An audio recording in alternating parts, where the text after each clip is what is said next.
Pemirsa, aksi demo mahasiswa Papua di depan Kedutaan Besar Amerika Serikat Gambir, Jakarta Pusat berujung ricuh. Para pengunjuk rasa menuntut diadakan referendum Papua.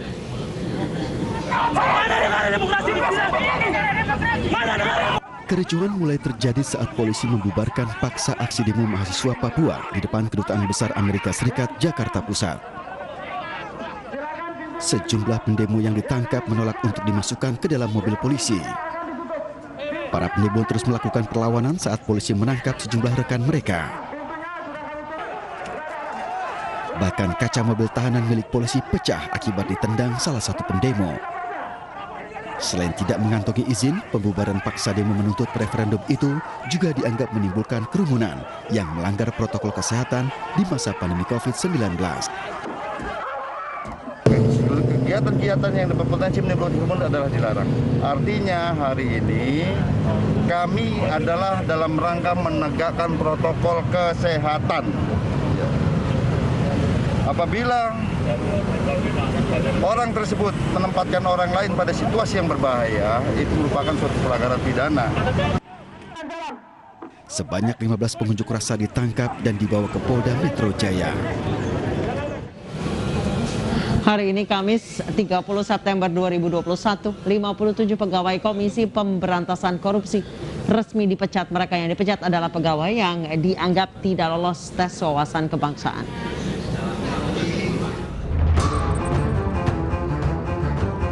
Mari kita mulai perjuangan melawan korupsi di titik nol. Di hari ini 30 September TWK.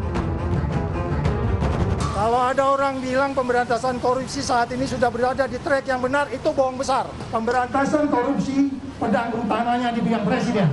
Jadi kalau dibilang ini bukan urusan saya, lantas urusan lu apa? Kesedihan ini karena keadilan sudah mati di Indonesia. Dan wujud nyatanya hari ini adalah 57 kawan-kawan TWK ini. Penyebab hancurnya KPK, penyebab hancurnya pemberantasan korupsi di Indonesia, penyebab mundurnya demokrasi di Indonesia adalah Jokowi. Karena agenda pemberantasan korupsi tidak boleh berhenti, walaupun ada upaya-upaya yang sistematis untuk menggagalkan agenda pemberantasan korupsi itu. Itulah pernyataan dukungan dari beberapa mantan pimpinan KPK dan juga aktivis yang hadir di gedung KPK hari ini. Mereka semua hadir setelah sebelumnya menggelar aksi perpisahan dengan berjalan kaki dari gedung Merah Putih KPK menuju ke gedung KPK Rasuna Said, Kuningan, Jakarta Selatan. Awan gelap seolah menyelimuti gedung KPK hari ini. 30 September 2021 menjadi hari terakhir bagi 58 pegawai KPK yang tak lulus tes wawasan kebangsaan. Pemecatan terhadap para pegawai ini lebih cepat dari rencana awal yang semula bulan November. 30 September pun menjadi hari bersejarah dengan sebutan G30S TWK. Usai orasi, para pegawai KPK yang tak lolos TWK beserta sejumlah pejabat KPK terdahulu menyampaikan aspirasi di depan Istana Negara Jakarta Pusat. Mereka menuntut Presiden Joko Widodo untuk tidak lepas tangan terhadap nasib 57 pegawai KPK yang diberhentikan dengan hormat. Sejak awal pemberhentian pegawai di tubuh KPK memang menuai polemik. Pemberhentian ditenggarai sebagai sebuah proses pelemahan. Presiden yang dianggap sebagai panglima tertinggi pemberantasan korupsi pun menjadi sorotan. Kini polemik tes wawasan kebangsaan pegawai KPK memasuki babak akhir. Akankah Presiden bersikap di menit-menit akhir?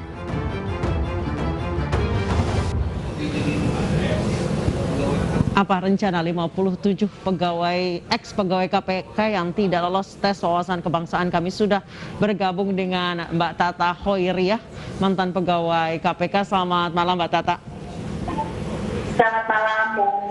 Baik, Mbak Tata, setelah ini, hari ini Anda resmi diberhentikan dari KPK. Setelah ini masih akan berjuang terutama terkait dengan rekomendasi Ombudsman yang menyatakan bahwa TWK ini maladministrasi atau ada langkah lain? Ya, memang kami masih ada beberapa rencana terkait terkait jalur advokasi di litigasi yang kami lakukan gitu. Saat ini yang masih berlangsung adalah sengketa informasi publik yang ditangani oleh Komisi Informasi Publik ya. Kami berjuang untuk mendapatkan hasil tes wawasan kebangsaan kami yang menyatakan kami tidak memenuhi syarat, sehingga kami diberhentikan hari ini. Gitu.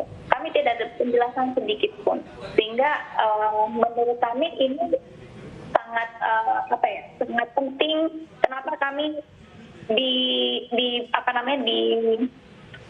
hasilnya adalah TNS gitu.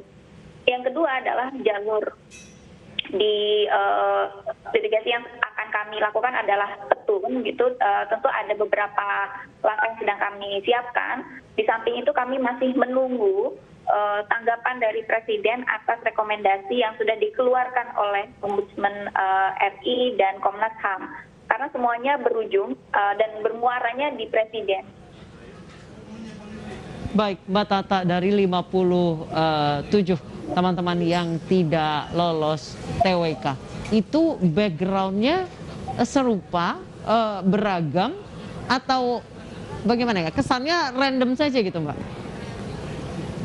Kalau misalkan dilihat dari background-nya, memang sangat beragam gitu ya. Ada yang di level admin, ada yang di level fungsional pun beragam ya. Bahkan ada yang di level struktural gitu. Dari struktural sendiri pun ada yang level eselon 1 sampai eselon 2 yang masuk dalam jajaran 57 pegawai yang diberhentikan pada hari ini. Background agama pun beragam gitu. Tapi dari 57 ini, karena sampai sekarang tidak mendapatkan informasi atau penjelasan lebih detail ya, kenapa kami berstatus tidak memenuhi syarat sehingga tidak bisa dialihkan menjadi ASN gitu. Jadi kami menduga-duga barangkali ada motif lain ya yang menjadi penyebab kami Kira-kira apa, Mbak, motif lainnya itu, Mbak? Nah, kalau misalkan dilihat dari 12 orang ya penyidik di dalam jajaran 57 ini, maaf dari 75 awalnya gitu. 12 penyidik ini sedang menangani kasus aktif dan lumayan besar gitu. Ada satu satgas yang awalnya hanya berjumlah 5 orang. Dari 5 orang penyidik tersebut, 3 diantaranya penyidik itu diberhentikan lewat TWK ini. Dan itu adalah kasus yang sedang ditangani adalah bansos. Kemudian ada penyidik yang sedang mencari DPO yang sedang ditunggu-tunggu gitu. Kemudian ada kasus OTT dari sebelumnya. Dan kami menduga ini upaya untuk menghambat ya, penanganan sebuah perkara. Ini salah satu yang kami duga. Sedangkan sisa dari pegawai yang diberhentikan, kami juga menduga ini berkaitan dengan penolakan revisi Undang-Undang KPK pada tahun 2019 yang lalu, atau penolakan terhadap calon pimpinan yang bermasalah saat proses seleksi ya di calon pimpinan KPK 2019 yang lalu. Baik. Mbak Tata, tadi Anda mengatakan bahwa sampai saat ini teman-teman dari 57 yang tidak lolos TWK ini tidak mendapatkan kejelasan mengapa Anda sampai tidak lolos. Setiap tes atau setiap ujian pasti ada jawaban standarnya untuk menentukan lolos atau tidaknya. Apakah dari teman-teman dari 57 orang ini sudah pernah menuntut seperti apa sih harusnya jawabannya? Seperti apa sih harusnya yang saya katakan untuk bisa lolos TWK ini? Sebenarnya tidak spesifik ke arah sana ya, tapi sejak awal kami bertanya apakah asesmen tes wawasan kebangsaan ini ada mekanisme lolos atau tidak lolos. Itu pertanyaan yang banyak diajukan oleh pegawai KPK saat proses ini disosialisasikan. Namun sayangnya pertanyaan tersebut itu tidak dijawab secara jelas oleh pimpinan. Jadi hanya diberi motivasi bahwa kami lahir dan besar di Indonesia, maka harus yakin bisa mengikuti tes wawasan kebangsaan. Kemudian yang kedua, tidak pernah dijelaskan bahwa tes wawasan kebangsaan ini menggunakan metode indeks moderasi bernegara yang kemudian kita ketahui ini adalah metode yang dipergunakan TNI Angkatan Darat untuk rekrutmen tentara. Keanehan lainnya adalah kami tidak mengetahui indikator penilaiannya ya, karena yang di awal disosialisasikan itu hanya indikator anti radikalisme dan asas ketaatan terhadap Pancasila, NKRI, Bhinneka Tunggal Ika, dan pemerintah yang sah. Hanya 2 indikator yang besar, tapi turunannya itu tidak pernah dijelaskan. Nah, yang anehnya adalah pada tanggal 25 Mei, salah satu pimpinan kami itu memberikan konferensi pers jelas bahwa ada labeling merah sehingga 51 pegawai itu tidak bisa dibina, sehingga tidak bisa lagi melanjutkan statusnya sebagai pegawai KPK yang berstatus ASN. Nah, ini yang kami perjuangkan. Tidak pernah ada sedikit pun penjelasan indikatornya maupun hasilnya hingga hari ini. Saya pernah bertanya karena saya mendapatkan tawaran pembinaan karena masuk dalam kategori 24 orang yang bisa dibina karena tidak label merah gitu. Tapi saya waktu itu menanyakan apa yang menjadi alasan saya harus dibina. Kalau saya diberi akses informasi gap kompetensi di mana saya memang harus dibina, maka saya akan mengikuti, tapi tidak ada kejelasan. Baik, Mbak Tata, ini masuk ke 6 orang yang bisa untuk dibina lagi ya, Mbak Tata ya? Betul, saya masuk dalam kelompok 24 yang dianggap bisa dibina. Namun saya menolak pembinaan tersebut karena lagi-lagi itu tidak ada penjelasan kenapa saya harus dibina, gap kompetensinya apa. Kemudian yang kedua, saat itu sudah keluar rekomendasi dari hasil penyelidikan Ombudsman RI, di mana hasil penyelidikan tersebut menyebutkan proses penyelenggaraan alih status pegawai KPK menjadi ASN itu maladministrasi. Baik, oke. Mbak Tata, saat ini dari Kapolri menawarkan bahwa 57 pegawai KPK ini bisa dipekerjakan sebagai ASN di kepolisian. Apakah akan menerima, Mbak Tata? Saya pikir terlalu dini untuk ditanggapi. Kenapa demikian? Karena kami sendiri belum mendapatkan informasi utuh ya terkait penawaran tersebut. Kami baru saja mendengar itu 2 hari yang lalu, sehingga kami belum mencerna dan mendapatkan informasi detail prosesnya bagaimana dan yang lain-lainnya. Tidak pernah ada pembicaraan terkait hal ini sebelumnya.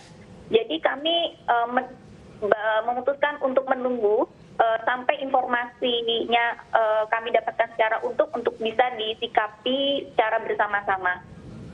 Baik, kemudian ada rencana untuk mendirikan IM 57 Plus Institute. Itu rencananya bagaimana, Mbak? IM 57 Plus ini bertujuan untuk menjadi penghubung kami ya setelah ke depan untuk proses litigasi hukum yang berkaitan dengan advokasi-advokasi ke depannya yang akan kami lakukan. Tentu kan tidak mudah ya, kami menyatukan 57 orang ini untuk selalu hadir dalam proses litigasi gitu. Jadi tentu dibutuhkan sebuah wadah yang menjadi perwakilan ke depannya dalam proses litigasi yang kami lakukan. Baik, untuk sejauh ini langkah awal yang akan dilakukan, karena tadi untuk bertemu dengan Presiden tidak bisa, apa langkah awal yang akan dilakukan? Langkah awal yang kami lakukan pasca penyingkiran terhadap 50 pegawai ini adalah kami mempersiapkan bahan-bahan untuk gugatan di PT UN gitu. Saat ini kami masih menyiapkan bahan-bahannya. Di samping itu kami juga masih menunggu jadwal sidang sengketa informasi publik di Komisi Informasi Publik. Baik, terima kasih Mbak Tata Khairiyah telah bergabung bersama kami di iNewsroom. Sukses selalu, Mbak. Pemirsa, seorang suami di Probolinggo, Jawa Timur tega membakar istri dan anaknya. Informasi selengkapnya akan kami hadirkan usai jeda.